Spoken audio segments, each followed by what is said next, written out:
အားလုံးပဲမင်္ဂလာပါရှင်ညီမတို့ဗိုလ်တအုပ်နေတိုင်းအပတ်စဉ်တင်ဆက်ပေးနေကြအစီအစဉ်လေးကနေပြီးတော့ပြန်လဲကြိုဆိုလိုက်ပါတယ်ရှင်ညီမကတော့ ticket department ချူချူပါကျွန်တော်ကတော့ visa department ဧကဖြစ်ပါတယ်ဟုတ်ကဲ့ဒီနေ့ညီမတို့ကတော့ visa နဲ့ ticket နဲ့ပတ်သက်တဲ့အကြောင်းလေးတွေကိုမျှဝေပေးသွားမှာပဲဖြစ်ပါတယ်ရှင်အဲ့ဒါဆိုလို့ရှိရင်ပေါ့နော်ဒီအခုကျွန်တော်တို့ပတ်စဉ်လည်းတင်ဆက်ပေးနေကြဖြစ်တယ်ပေါ့နော်ဒီနေ့ကတော့ကျွန်တော်တို့ visa နဲ့ ticket အတွက်အလှည့်ပြန်ရောက်လာတာပေါ့ဒါဆိုလို့ရှိရင်ညီမအခု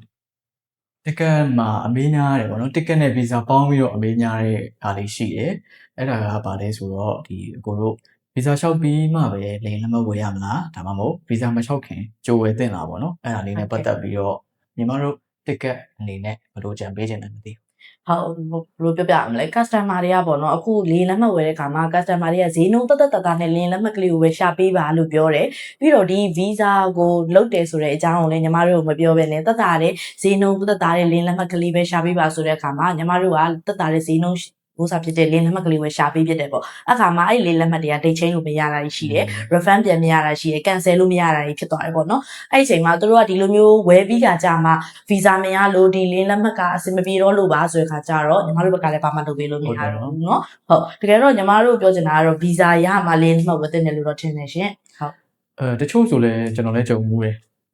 အဓိကကတော့ကျွန်တော်တို့ဒီ company တစ်ခုထဲမှာပဲ ticket ဝယ်တာဖြစ်စေ visa ဝယ်တာဖြစ်စေဆိုရင်ချိတ်ဆက်တွေရှိတယ်ပေါ့နော်ဒီရဲ့တရားသူစီမှာလာဝင်ဒါ visa ရှောက်မှဆိုရင်ကျွန်တော်တို့ပြောလိုက်ကျွန်တော်စစ်ဆေးဝေးလို့ရတယ်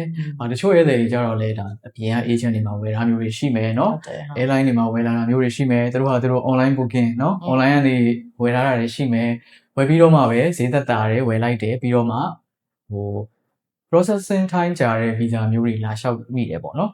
အဓိကကတော့အကြာဆုံးကတော့ကျွန်တော်တို့ visa မှာဆိုရင် Egypt ကြာတယ်တူရကီကြာတယ်ပြီးတော့ကျန်တဲ့ဟာလေးတွေကတော့နှစ်ပတ်နဲ့ဆိုတော့ပုံမှန်ပဲပေါ့နော်ဒါပေမဲ့လည်းအဲ့ဒီနှစ်ပတ်ကိုတော့မှအချိန်မမီတာမျိုးတွေလည်းကြုံမှုတယ်ပေါ့နော်အဲ့လိုဆိုတော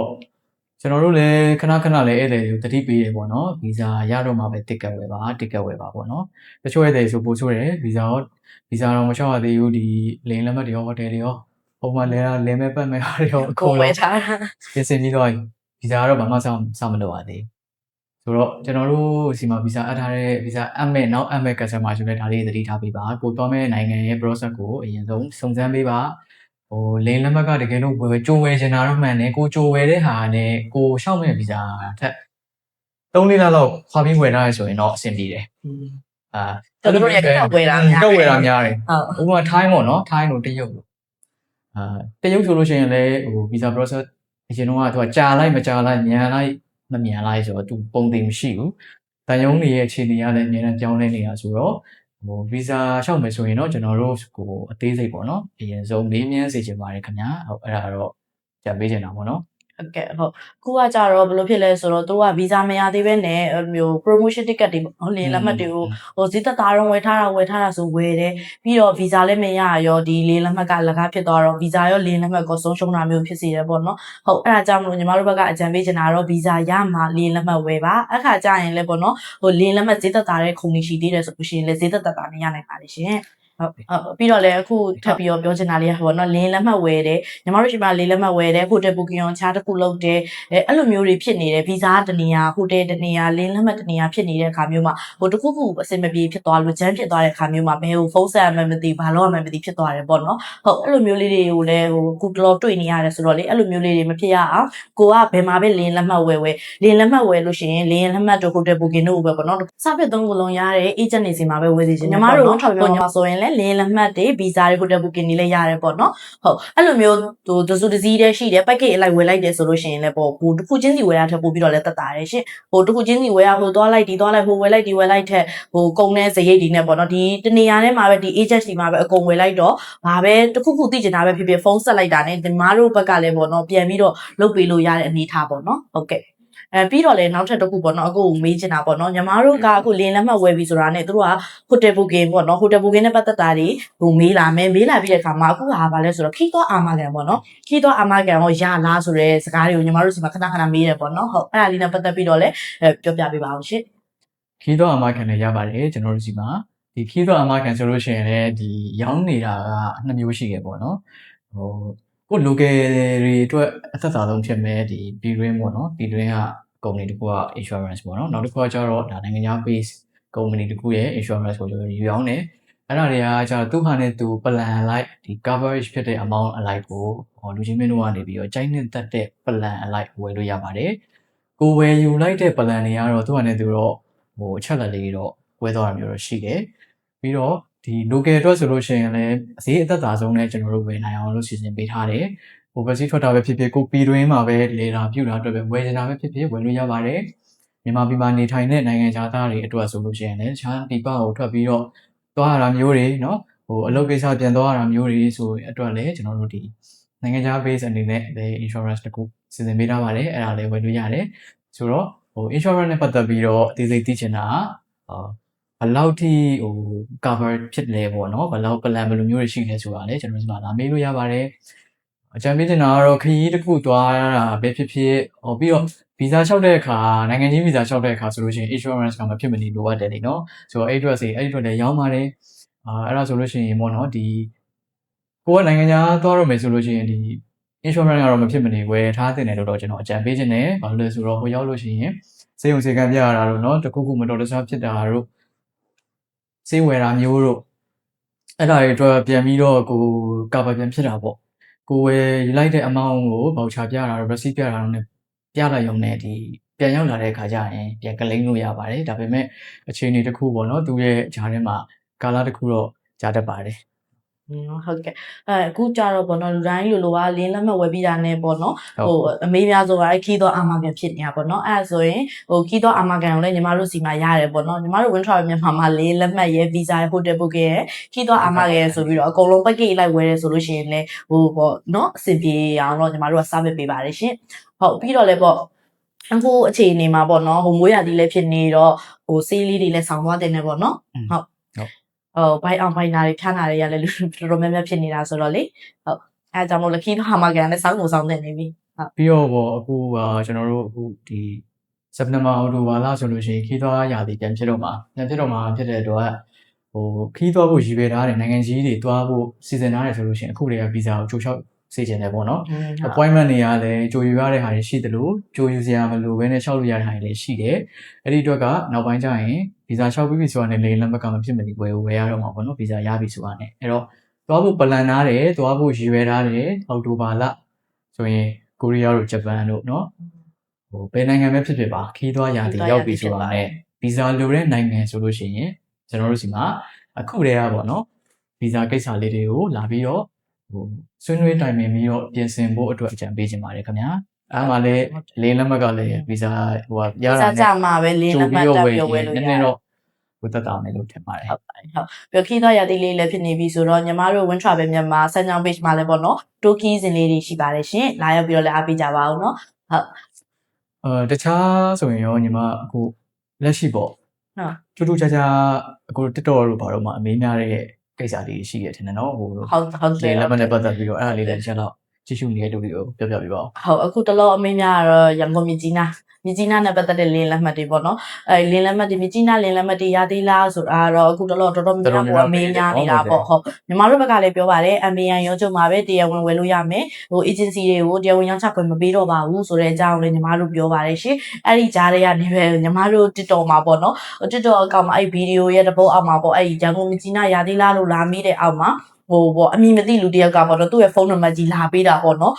ကိုရီလည်းမသိလိုက်ရတဲ့အချိန်မှာဖုန်းနံပါတ်ကြီးလာပေးပြီးသူကသူတို့အချင်းချင်းဝယ်လိုက်ကြတယ်ပေါ့နော်လင်းနံပါတ်တွေဝယ်ပြီးကြမှာဘလော့သွားလို့လိန်ပြေးသွားလို့ပါဆိုပြီးညီမတို့လာပြောတယ်ပေါ့နော်အခါကျရင်ညီမတို့ဘက်ကလည်းတာဝန်ယူပေးလို့မရဘူးပေါ့ဘာလို့ဆိုတော့ကိုရီးယားတရားဝင်ဖုန်းတွေကိုလည်းကိုရီးယားဗီဒီယိုရဲ့နောက်မှာပေးထားတယ်ခဏလည်းဗီဒီယိုတိုင်းမှာညီမတို့ရဲ့ဖုန်းနံပါတ်တွေကိုလည်းပြထားတယ်ပေါ့နော်အဲ့ဒီကြားထဲကနေပြီးတော့ကိုတို့အလိန်ခံလိုက်ရတယ်ဒါကြောင့